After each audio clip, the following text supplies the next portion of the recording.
And now, without further ado, the man we've all been waiting to hear from. David Pagano is one of the premier brick filmers. He's done work for Lego. He, along with David Pickett, runs the website The Set Bump. And there's a clip of his which appears at the end of the Lego movie. And a lot of his work has been featured in Lego's promotional advertising and so forth. And we're all honored to have him in our presence. So ladies and gentlemen, give a warm Bricks by the Bay welcome to Mr. David Pagano.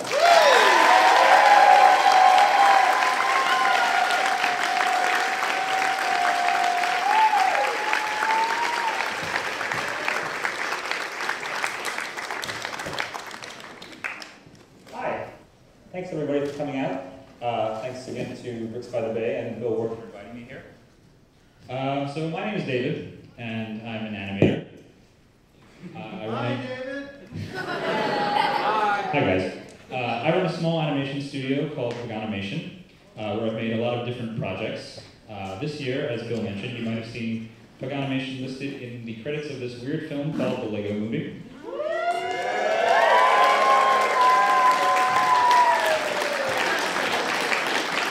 And before you get the wrong idea about what that means, I will just show this short clip of my contribution to the film. What is going on? That's it.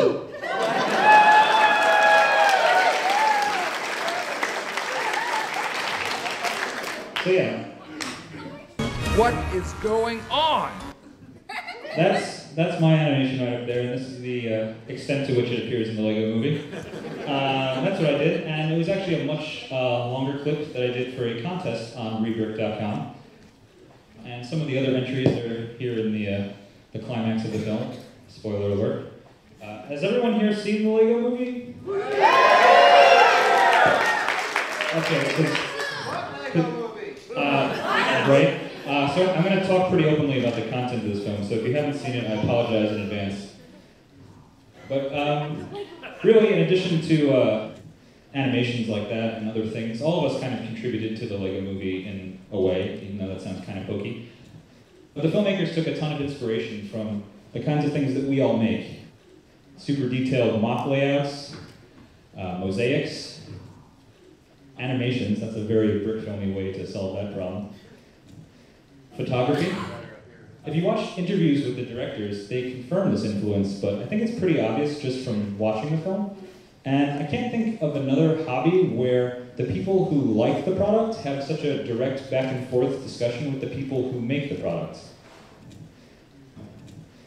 We've got folks at the Lego group designing kits, and I apologize for this potential misuse of the Lego brand logo. And then we all use the parts to make our own creations. And then folks at the Lego group see those creations and get inspired to make other kits. You know, people getting hired right out of the fan community, or stuff like Lego Ideas. You know, something like the exosuit exists because something like this exists because people were inspired by classic space sets when they were kids, and they carried that inspiration into adulthood. So the lines between creator and fan are getting fuzzy, and you can see I made that line look very fuzzy there. And our community is right at the forefront of that. We're here today at a fan-run event, and folks from the Lego group are here. And basically they're just here with us to say, not only here is a set, but hey, it's cool that you guys are doing this. What can Lego do to help? Am I misrepresenting you? Cool. And that really fascinates me. There's this like unique cycle of self-perpetuating inspiration that the whole Lego community is built around. And I think the Lego movie pretty successfully tapped right into that.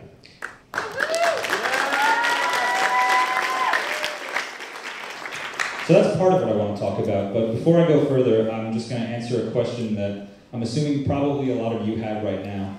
Namely, who the heck is this guy and why should I listen to anything he's saying? He read my mind. Right? So again, I'm David. Hello. And I'm an animator, as I said, or a brick filmer, if you'd like. I started, like most brick filmers, making silly videos with minifigures in front of a camera. I studied animation in college at NYU, And for my senior thesis, I decided to make a stop-motion film with giant Lego brick-built characters. And the thought there was, once I graduate, I'm gonna have to get a real job, and no one's gonna hire me to make a Lego film, so I'll make this now and get it out of my system. Yeah, it's funny how things work out. So that was a film called Little Guys, and I will show that to you now in case you haven't seen it. And even if you have seen it, I will still show it to you.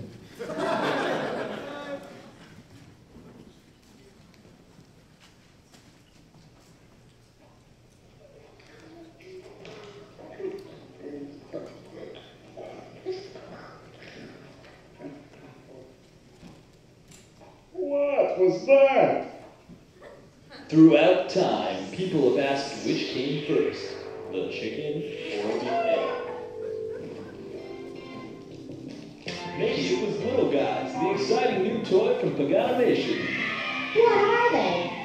Little Guys are the micro-sized friends that you can take anywhere. Each little guy is soft enough to take to bed with you at night, but still sturdy enough to handle even the toughest glove. Little Guys have lots of different action features. Make them dance, do exercises, even play tiny instruments. Bill? And each little guy comes with its very own room play set for you to keep it in. Collect all 12 and build the Little Guy Mansion. Awesome! Okay, but really, where do little guys come from? Little Guys are created by top scientists working round the clock in Paganomation laboratories. Each little guy is custom made to be non-toxic and last a lifetime. Hi, I'm Murray Carter, president of Paganomation Toys. I guarantee that our little guys are the most exciting, most fun friends you've ever played with. Little Guys are fun for all ages and make a great gift. Here's what folks around the world are saying about Paganomation's Little Guys. My kids just love them. Oh, they're great, they're great. You can take them anywhere. They got little carrying cases with like stars on them and stuff. You can walk around with them. You take them down the block to a friend's house. I love them. My daughter loves them. We can't get enough of them little guys. Everyone here at Paganomation Toys loves our new little guys. I love them so much, I bought the company. Big fun in a little size. Look out, it's Little Guys by Paganomation.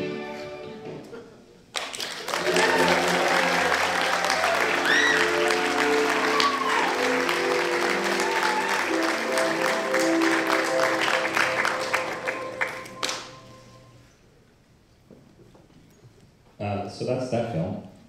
I like it. Thanks. Funny. Thank you. It's hilarious. I didn't pay them to say this. So, it is on YouTube, yes. I'm coming to that. So some folks from the Lego group in Enfield saw that, and they came and found me at Brick World 2008, and they asked if I'd be interested in doing some animation work for them. And I took some time to think about this, approximately 30 seconds, and said, sure.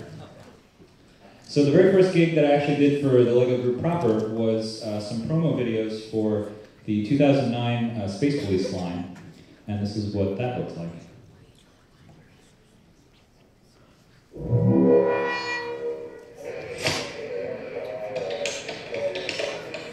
All units be advised of an A14 in progress. Suspect last seen fleeing on foot. Tactical. Things towards Sector 6.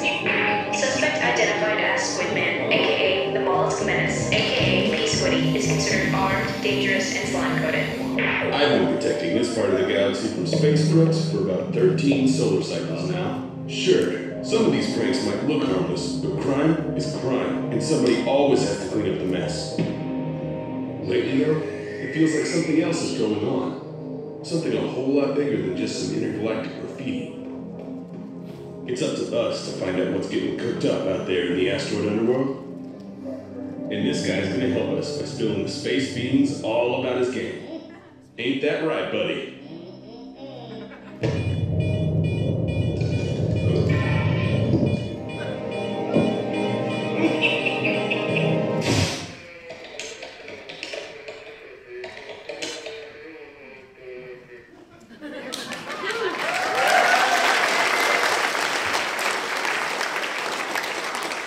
Thanks, guys. So that's the first of now dozens of videos that I've made for the LEGO group, which still kind of blows my mind sometimes.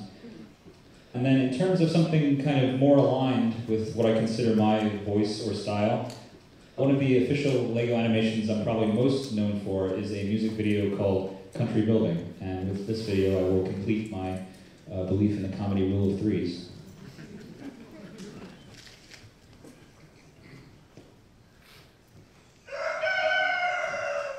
I love building, something I'll always do. Picking through the pile of bricks now, looking for the 4x2. Cause when I'm building, I feel like freedom, so free, so free. Check out my cool creation, I made it just by me. Let's go! And I'm building just for practice, and I'm building just for fun. So fun, building on top of my building, my work is never done. Yeah, I know I said the word building, and I'll say it every time. Building on top of my building, and that's how I'm gonna end this round. Hey, friend, can you give me a hand over here? Hey, Ben, what are you looking for? 2x4? No, 4x2. In blue? There. Well, here you go. Thanks, buddy. You got it, brother. All right. Breaking through the pile of bricks down, and looking for a 4x2.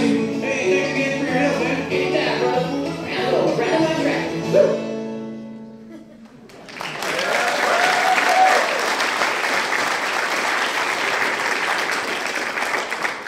Thanks. So that's a small sampling of the work that I've done. And as time goes on, I just try to make each video a little bit better or different than the last one, and kind of learn from and build upon the stuff that I've done before. That's a Lego pun. And I'm also a big fan of behind-the-scenes videos, and for a lot of my animation work, I've been posting making-of clips that kind of show how I do some of the things I do. You can check those out on my YouTube channel if you're so inclined. And, you know, when I was a kid, it was the same kind of behind-the-scenes videos for my favorite movies that started to get me interested in animation and filmmaking. And even today, I'm still constantly inspired by any creative people who offer a peek behind the curtain or share their tools, tricks, and techniques. And this idea carries over into the LEGO fan community. It's part of why we're all here. You know, events like this happen, and folks bring these amazing things that they've built, and then spend days talking to people about how they made those things and why and what their approach was. As I said earlier, the lines between creator and fan are getting fuzzy. And since I keep using these terms, I should probably define what I mean by them. So first, a creator is someone who creates things. Let that sink in. And in my mind, this is synonymous with the word artist, but that leads into questions of what is art, and we don't have the 5 to 136 hours necessary to have that entire discussion. As far as I'm concerned, though, if you are a creator, that means you make stuff, regardless of what it is, or what it's made out of, or why. And then, on the other hand, a fan, let's let you see if you can guess what this is. A fan is someone who likes things. And this is usually accompanied by a certain passion or knowledge for the things that they like. You don't have to be a creator of a thing to be a fan of it. You can like music without playing an instrument, or you can like food without being a chef. You also don't have to be a fan of something to be a creator of it, although it certainly helps quality-wise if you care about what it is you're working on, or at least understand why people like it. Anyway. Thank you. We'll talk afterwards. Anyway, I've been navigating these waters for a while now. Building with Lego was my hobby, and then it became my job, but it's still kind of my hobby. It's a really weird situation to be in, and I don't fully understand it myself. But I've made some progress, and so what I'd like to share with you guys today is some of the tips and tricks that I've learned, not really about building or animation, but sort of like in a broader sense, like behind the scenes of attempting to be a creative type person in the 21st century, be it as a profession or hobby or both. Or, since that sounds super pretentious, let's maybe change it to, hey, here are some things that I've thought a lot about, and I think they've helped me become a better creator slash fan slash human being. Maybe they might help you too. Not the human being part, then it's right. I don't know what to say to that. But one last thing before I get into this. The things I'm about to talk about don't apply to everybody. The fact that I'm up here talking about this stuff is really, really weird to me. And for the record, I'm by no means claiming to have all the answers. I should also say, even though I work with the LEGO Group, I am not an employee of the LEGO Group, and my opinions remain my own. And I will sum up this disclaimer with a photo that one of my coworkers took of me. This is a pose that I sometimes strike when people on my crew ask how the heck we're going to pull off the projects that we work on together. Yeah. Anyway, I'm definitely still learning things, and with that said, I will dive right into the first thing that I've learned, which is, number one, learn things. It gets deeper. I've always been interested in learning new things, although it took me a long time to realize that I liked learning things. I'm not sure if that's an indictment of our public education system or the sort of weird stigma around being quote-unquote smart. But it wasn't until after I was out of high school that I actually realized, oh, wait, I do like learning. And I also enjoy teaching. If you might have been at my animation workshop the other day, and if you've been at any of my animation workshops in the past few years, I often talk about this book, which is The Animator's Survival Kit by Richard Williams. And Richard Williams was an animator, he's not dead, he still is an animator, but he was probably best known for being the animation director on Who Framed Roger Rabbit. And you can applaud for that. That's pretty, that's gonna hold up. Richard Williams, if you're watching this, thanks. But basically what he did with the Animator's Survival Kit was he compiled all of the animation knowledge of his heroes and mentors into one package so that the next generation could learn from it too. Again, Richard Williams is an animator, but he's also a fan of animation. And in the book, he talks about hiring his old teachers and other legends of the animation industry to work in his studio so that he could continue to learn from their expertise. And I have a lot of respect for Richard Williams on this because interacting with people whose work you admire can be really tricky. I go to a lot of fan events like this, and often when I'm at an event, someone I'm talking to will say something like, oh hey, there's that artist whose work I like. How do I go ask him about it? What should I say to him? And one of the things to keep in mind in this situation is, as someone said earlier, we're all only human. And as long as you take a breath and think about what you want to say before you say it, you'll be fine talking to anyone. One of the cool things about creators who are also fans is that they've been on both sides of this. Most of the time, they're perfectly happy to talk and answer questions and explain how they do the things they do. I know a bunch of people here in this audience who I've met at other events fall directly into this category. It's a pretty common thing in the LEGO fan community, which I think is great, to be honest. As a more LEGO-y example, I've done a bunch of work recently with Sean Kenny, doing kind of large-scale sculptures like this. And in addition to being a hugely talented creator, Sean is also a genuine fan of LEGO toys. This is a pretty sweet building. And sometimes it's a bit funny to see this guy who I look up to get super excited about building something neat. But of course, I definitely understand it. Don't tell him that I used this photo of him. It's being recorded. I know. Sean also has a passion for sharing what he knows about building with LEGO, which comes across most directly in the books that he puts out. So learning from him in that way has been really great, and I think it's his enthusiasm for LEGO fandom that makes his work stand out, as opposed to having any sorts of, let's say, trade secrets or closely guarded ways to do things. Because I've also worked with creators who are more guarded in terms of what they know and sharing that with other people. I worked as an assistant in a photo studio once, and again, I'm the type of person to ask a ton of questions, partially because I like learning, but I also like knowing what's expected of me, especially in a job scenario. Anyway, at one point, this photographer there was asking how I was liking the work, and I was like, oh, I'm just taking everything in, trying to take, 1,000 mental notes so I can get better and sort of apply that knowledge to my future projects. And I think she was joking when she said this, but she just replied, don't ever say that to a photographer. And that caught me off guard, because the idea that I shouldn't be stoked to learn from someone more talented or experienced than me just sort of never crossed my mind before. Though, obviously, part of learning things is becoming aware of who to ask your questions to and how to ask them and when. Folks will tell you stuff like, there are no stupid questions, or the only stupid question is the one left unasked. So there are definitely stupid questions, but these questions aren't stupid because the person asking doesn't know the answer. It's just that, again, they didn't take the time to stop and think about what they were asking before they asked it.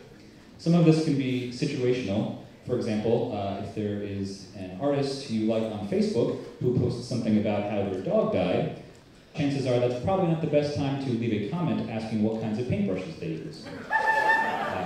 Or in terms of my work, I'll post things on YouTube where the description says something like, made by Paganomation for Lego.com in late 2012. And without fail, one of the comments following that will read, did you make this? I don't even know what to say to that. Anyway, be open to learning new things and supplement that by asking well thought out questions. I also recommend tutorial videos and making of books, and also taking classes even if you think you already know the subject by heart. There's always new things to learn and new details and perspectives to catch. Kind of like finding new things in that movie you've seen a billion times. And if it's a topic that you're genuinely interested in, I think learning can actually be one of the most fun things in the world. And speaking of genuine interests, number 2 on my list of some things I've figured out so far is like what you like and do what you do. What do I mean by that? Well, we're all here because we like something that's made for kids. The general target audience for LEGO products is ages 5 to 12, and most, if not all of us, willfully ignore that on a regular basis.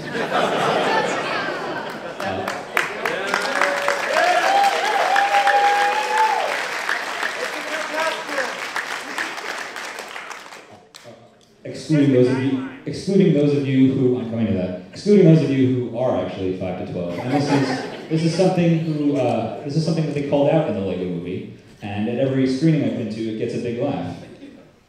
This joke works because it's true. Everyone, kids and adults, are constantly pressured to justify to other people why they like the things they like.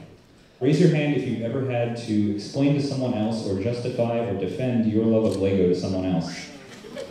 Yup.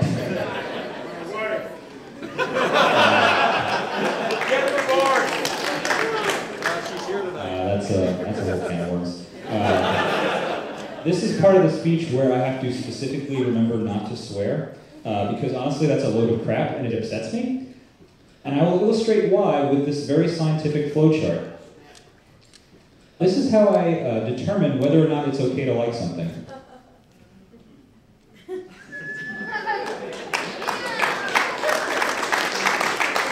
And then after that, assuming that what you like isn't hurting anyone, here also is a list of people that you need to justify your likes and dislikes to. Having other people's approval on your tastes can be nice, but if you hide or change what you like to gain other people's approval, you're doing a disservice to yourself, I think.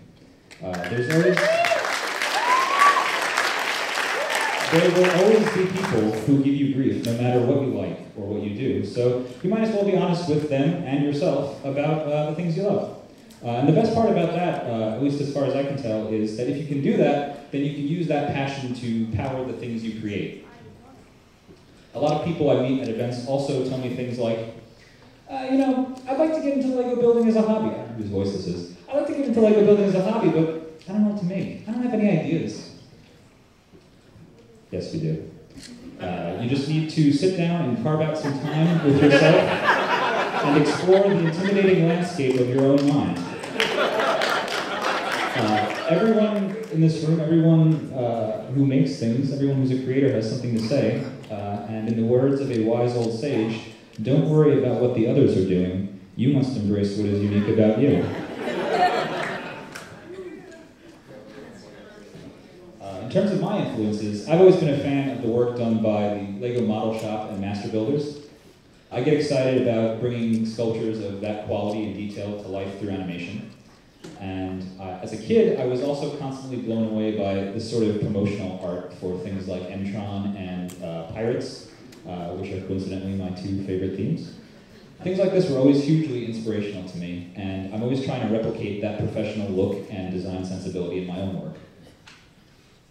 Even though a lot of the promo stuff we get now is CG, the notion of, whoa, somebody built that, is still very powerful. And it drives basically everything I make. And in addition, I think it's also probably a large part of why events like this are so successful. You're seeing giant creations, be it in size or detail or skill, in person. I also like using Lego because it's a system and because you can use the same parts in an infinite number of ways.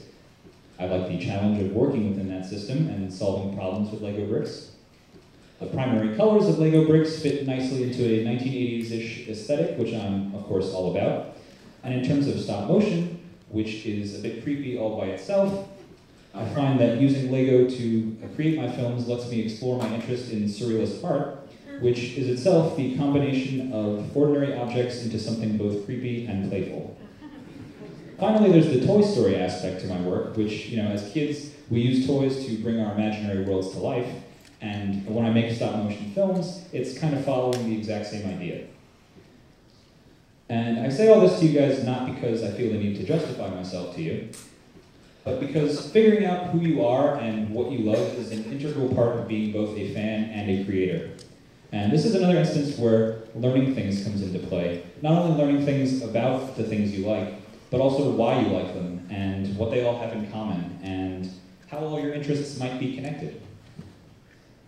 And then equally important is the ability to be critical of the things you like. Fandom and blind loyalism are not the same thing, even though some people seem to think they are. Every creation and every creator has its flaws and failings, some more than others.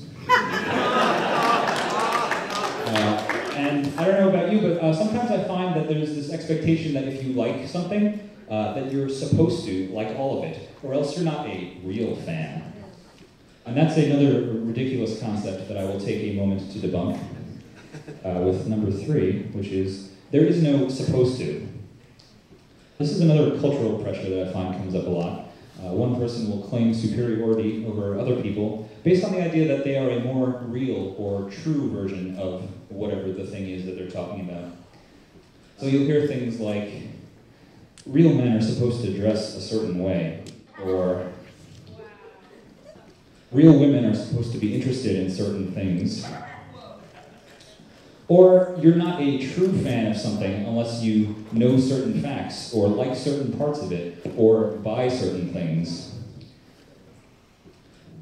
This bit of illogical stupidity is known as the no true Scotsman fallacy, which according to the very reliable source of Wikipedia, works something like this. So person A will say, no Scotsman puts sugar on his porridge. And then person B will reply, well, I'm Scottish, and I put sugar on my porridge. You like my Scottish accent? And then person A will come back to the conversation with, well, no true Scotsman puts sugar on his porridge. And because that's a little bit abstract, I'm going to reframe it in the context of the Lego community. So person A in this context might say, no fan of Lego purchased any of the 4 Junior sets. And then person B might say, I'm a Lego fan, and I purchased the entire product line. And then, of course, person A comes back to the conversation with, well, no true fan of Lego purchased any 4 Junior sets. Sorry, Jack Stone. This notion of some fans being truer than others is total nonsense. Again, if you like something, any part of something, you are a fan. And the same goes for creators. There's a recurring theme in my industry that if you're not a real artist if you work a 9-to-5 corporate job, or if true artists are supposed to make their living off of their talents. This is complete BS. Whether you are a fan or a creator comes from you. No one else gets to tell you who you are. So probably because of this pressure, and because I guess I give off an air of having it all figured out somehow, I get asked a lot, how can I get paid to make things with Lego for a living? Unfortunately, there is no secret formula that can get you to where someone else is, but that's okay because as far as I can tell, nobody has it all figured out.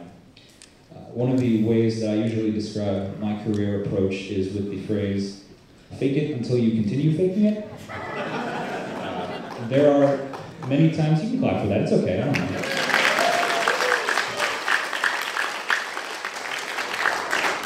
There are a lot of times where I'm pretending that I know how to run a business. This is often my actual life. Or just, again, this. The only real advice I can give is to just stick with the things you like. As I said earlier, like what you like and do what you do. Sometimes I am animating with Lego as my full-time job, but other times I'm just taking whatever jobs I can get to pay the bills. And then I continue working on Lego films in my downtime. To me, it's not as important to be doing what I love as a career as it is to just be doing what I love, period. So if you find something that you're into, whether it's Lego or otherwise, I recommend following it, learning about it, making time for it, and just seeing where it takes you. Clearly I could go on and on about this, but instead of doing that, I will just share a bit of related advice from one of my favorite people, Harold Ramis.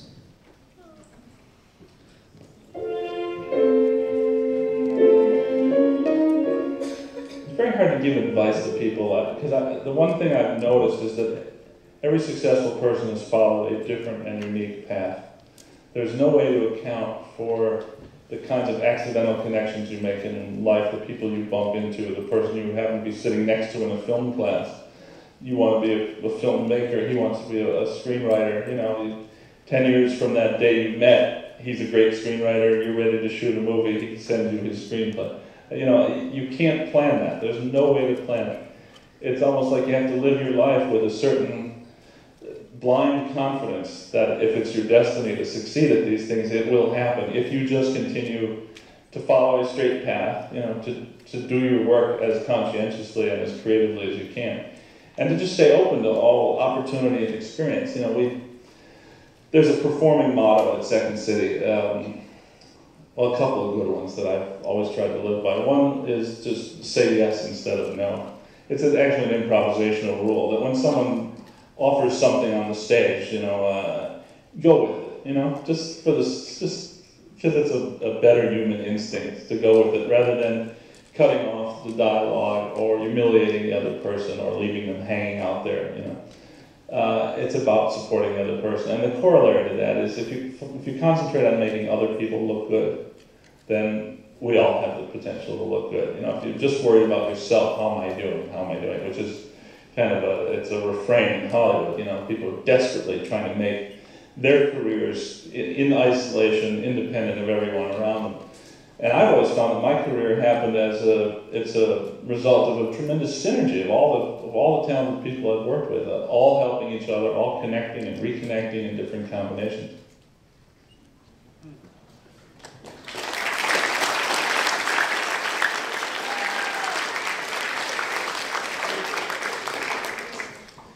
Important safety tip. Thanks, Egon.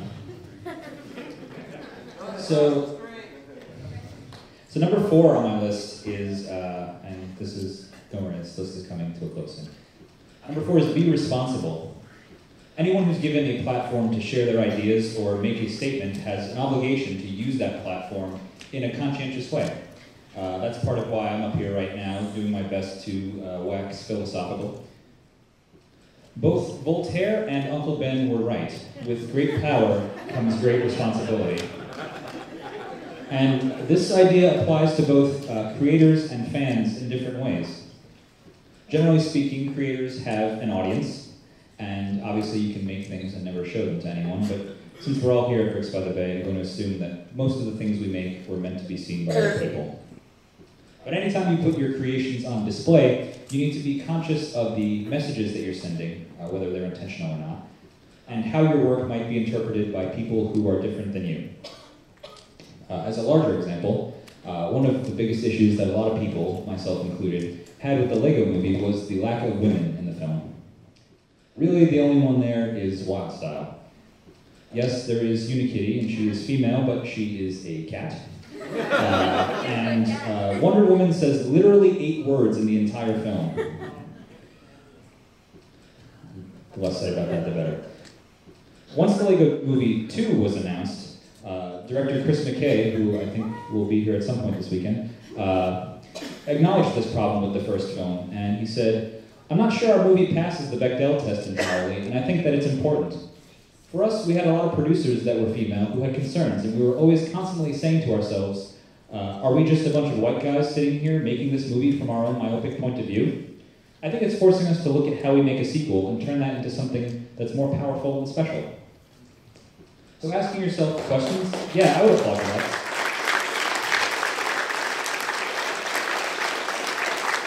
Asking yourself questions like these, getting outside viewpoints on your work before it goes public, being open to criticism, and acknowledging when you make mistakes and the ways that your work could have been better. That's being a responsible creator. And then as for fan responsibility, I mentioned earlier the importance of being critical of the things you like, and I think that's really a key part of being a fan. Obviously, you can go too far, and I think fans in general are easily stereotyped as nitpickers or impossible to please, or just complaining for complaining's sake. But when something is important to you, you really do have an obligation to call out things that you think are lacking or offensive, or just plain wrong, and to make your criticisms heard in an appropriate way. This is particularly true if the thing you like has already set high standards for itself. And keeping with the Lego gender representation example, when Lego Friends came out, there were a bunch of people who petitioned against it, and they had some very valid criticisms of Lego's treatment of girls and their gendered marketing approach in general. And the people running one particular campaign on change.org used information that just wasn't true and kind of took advantage of people's knee-jerk reactions to try to pressure Lego into changing their policies. Regardless of what you think about the Friends theme or gendered play in general, using dishonesty or trying to get people riled up is not a mature way to voice your concerns. Sorry, guys. On the other hand, there's things like the Research Institute.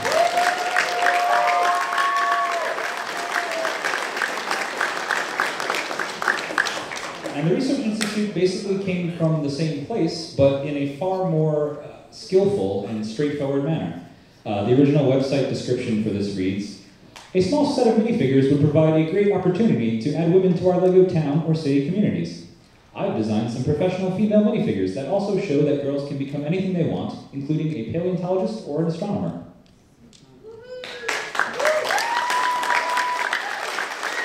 So, clearly people agreed, and Lego heard, and now we can buy this set, assuming it's in stock. But again, the opportunities that the Lego group gives us to directly interact with them are kind of rare and special. And using those opportunities to make sound and sensible criticisms, that's being a responsible fan. And one other way that the fans and creators can be responsible is by being open. And the words being open have been used a couple of times in this speech already. So I will explain what I mean by being open now. Two things in particular. First, be open to other people, the things they make, and the things that they love. One of the things that I really enjoy about the Lego community is how inclusive it is. Again, every subculture can have its share of jerks and snobby people, but when you consider how wide and varied the different facets of the Lego community are, there's builders, engineers, gamers, artists, collectors, customizers. I've never encountered another group of people in my entire life who are so universally accepting of complete strangers. I got involved in the Lego fan community almost by accident, as I unexpectedly stumbled into the very first Brickworld event, which I only found out was the very first event many years later. So folks like Sean Kenny, who I mentioned earlier, and Brian Bonahum, who runs this event, and Josh Leisure, who used to run brickfilms.com, they were the people who kind of welcomed me into this community and were basically just like, "Oh, hey, you make Lego films. That's cool, welcome." And that's another way that I feel like the Lego movie successfully tapped into our community. I brought up earlier the notion of who are the true Lego fans? And the answer to that stupid question really is anyone. It doesn't matter whether you're young, old, male, female, a furry, if you have prosthetic limbs, multiple personalities, if you're a parent, or if you're Batman.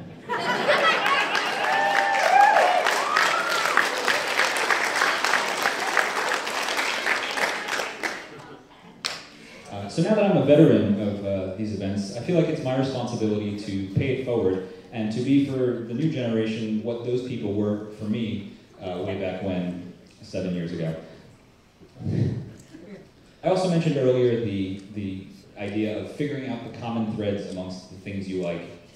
And at least as far as movies and TV are concerned, I find that I gravitate towards things with a common theme of weirdos who learn to love and understand each other. And this is something that the Lego movie definitely falls into the category of, as do a ton of other things. And I think that's another part of what I'm trying to do here. Encourage weirdos to learn about and love and understand each other. And hopefully by sharing these things that I've noticed and thought about, maybe I can help some of you guys learn from my experiences and mistakes. That being said, everyone is going to make their own mistakes. And that's another part of being open. Be open to taking risks, making mistakes, and failing.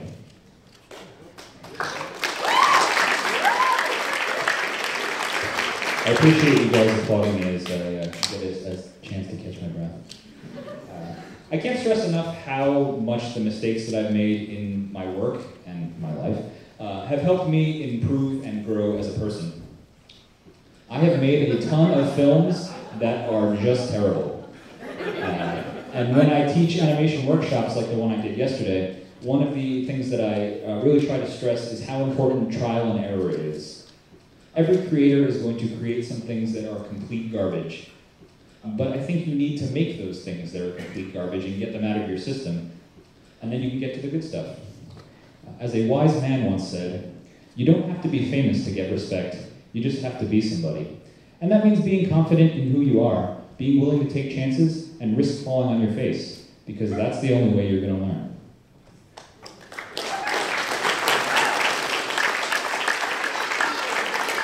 And that wise man, of course, was Mr. T. Finally, the last suggestion that I will share with you guys is this. Have fun.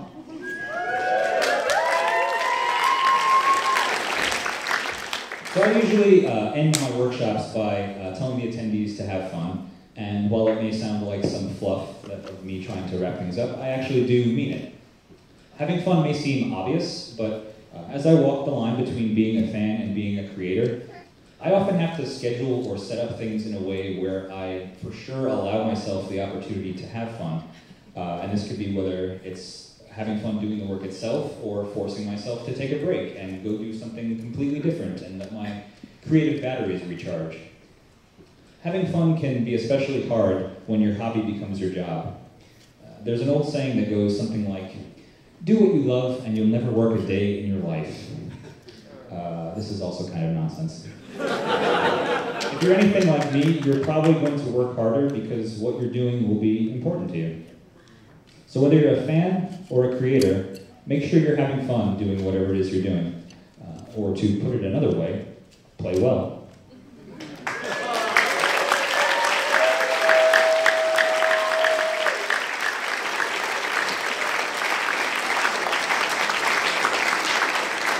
So that's it from me and my rambling spiel. Do we have time for Q&A? We have time for Q&A. Does anybody have any cues, and I will give A's? Yes, you, sir, with the Lego shirt. That pretty much counts as everyone in the room. How did you originally get interested in Legos? How did I originally, I'll repeat these questions so that everyone can hear. How did I originally get interested in Legos? Sick. Sorry. So, when I was a kid, I was given Legos as gifts, and I think I was just kind of gravitated towards the idea that you could make literally anything. I used to look at toys that I could not afford in the slightest in things like the Sears Witch Book, And I would, rather than trying to save up money to get them, I would just use my Lego stuff to build them in often terrible slipshod ways. And when I started making films, it seemed like a natural progression. You know, rather than learning how to sew and make wire armatures and do latex molding and sculpting with clay, I was like, oh, well, I can just make everything out of Lego. So it kind of came from that. Yes?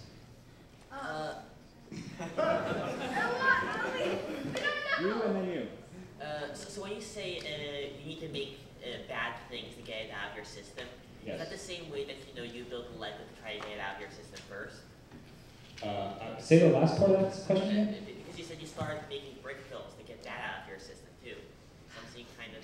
Oh, are you asking, am I trying to get Lego out of my system? Oh, that's a good question. I haven't thought about that. I was asking because the brick films, you said you started making brick films. Right. To get that out of your system. But now you're saying for us to build bad stuff so we can get the bad stuff out of our system. So by the transitive property of mathematics, if I'm trying to get Lego out of my system and bad stuff out of my system, then Lego equals bad stuff? Is that the question?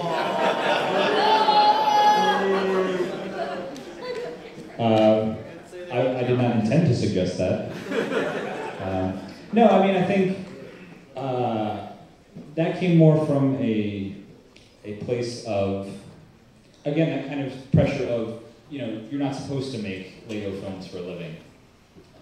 Someone in the class that I taught yesterday asked me a question that I found really interesting, which was, what can I do to encourage my child in doing Lego animation? And specifically, what did my parents do to encourage me?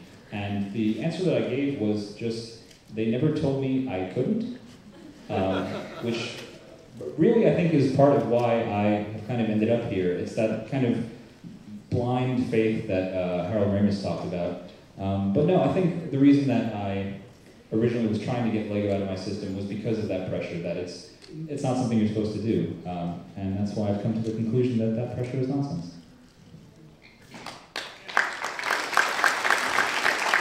Yes, sorry, you were next because you were very enthusiastic. So ridiculously funny because they all did have a big laugh on all hard as the slides. How am I so ridiculously funny? Well, let me count the ways. I feel like this is turning into a stand-up routine. I'm going to assume that's rhetorical. Anybody else? Yes, sir. How often have you given the speech before? How often have I given the speech before? Are we counting in the mirror? Then never.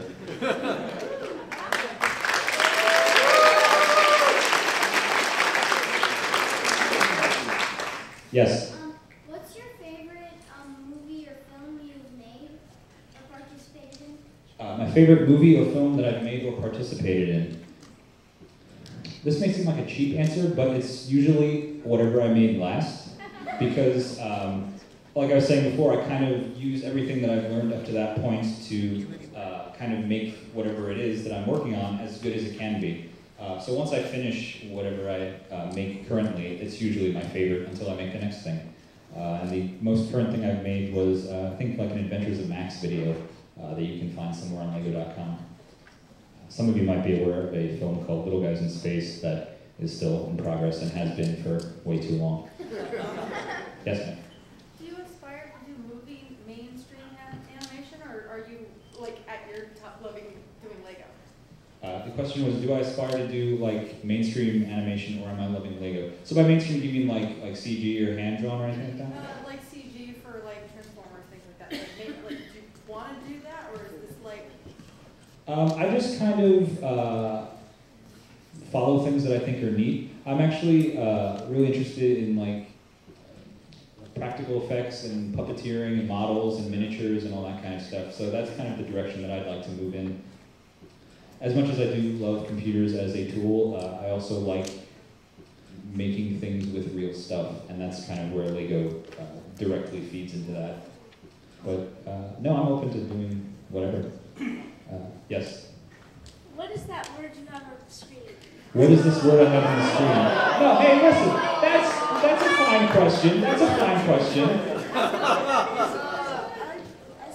Would someone like to answer that in a not judgmental way? Yes. Yeah. Oh, lekot is Dutch for Danish. Is Danish for play well, and then that eventually became Lego, as we all know. That answer your question? No problem. Yes, sir. Did you ever have a Dark Ages? Did I ever have a Dark Ages? Actually, no. And this is a weird conversation that I have with people a lot. Somehow I just always kind of did Lego things as a hobby. And I don't know if it's because one of the weird things about the brick film community in particular is that everyone in that community, for the most part, is between the ages of like 15 and 19.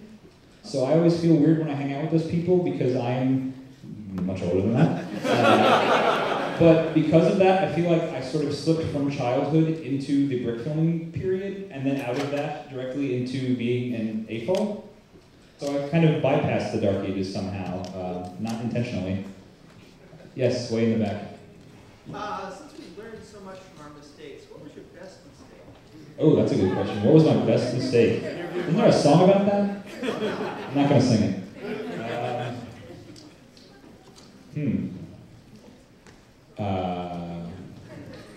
I'm trying to think of a diplomatic way to say this without burning bridges. There was a video project that I worked on once where there's a recurring theme with some clients that I have where people, especially in the New York animation industry, will come to you with animation ideas and they will present you with a concept that basically boils down to, I don't know what I want, how much would that cost? And at one point, I was very sort of, this was earlier in my career, so this was not something that I'm proud of, but I was just like, well, clearly these people don't know what they want, so I'm just going to put on my director hat and do what I think looks best, and sort of didn't submit things to them for approval.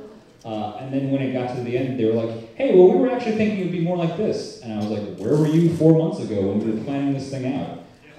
And then it just became this whole sort of thing where I had to then spend time to very manually add in the things they wanted. Because with stop motion, you shoot something and it's done. If you want to add things to it, you kind of have to reshoot everything. And in this particular instance, the client did not understand that. So rather than me being understanding of that fact, I was just sort of a little bit more spiteful than I would normally try to be.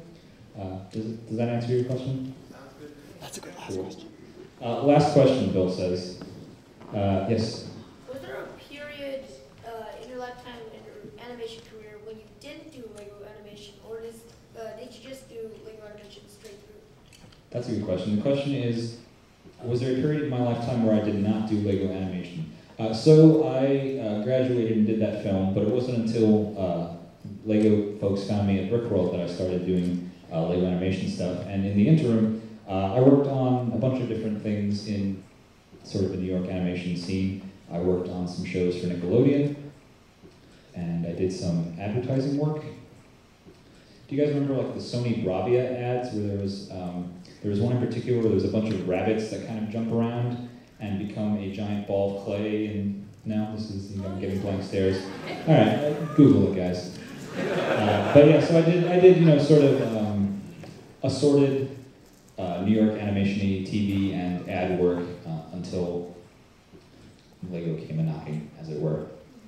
And I think that's all the time we have for questions, but I will put up my contact info, and I'm more than happy to answer things if you're asking questions by any of these means.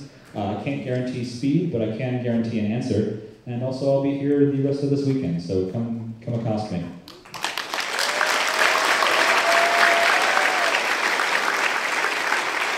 One more time for Dave Pagano, please. This is proof you can do it. Start in your garage and look what you can do.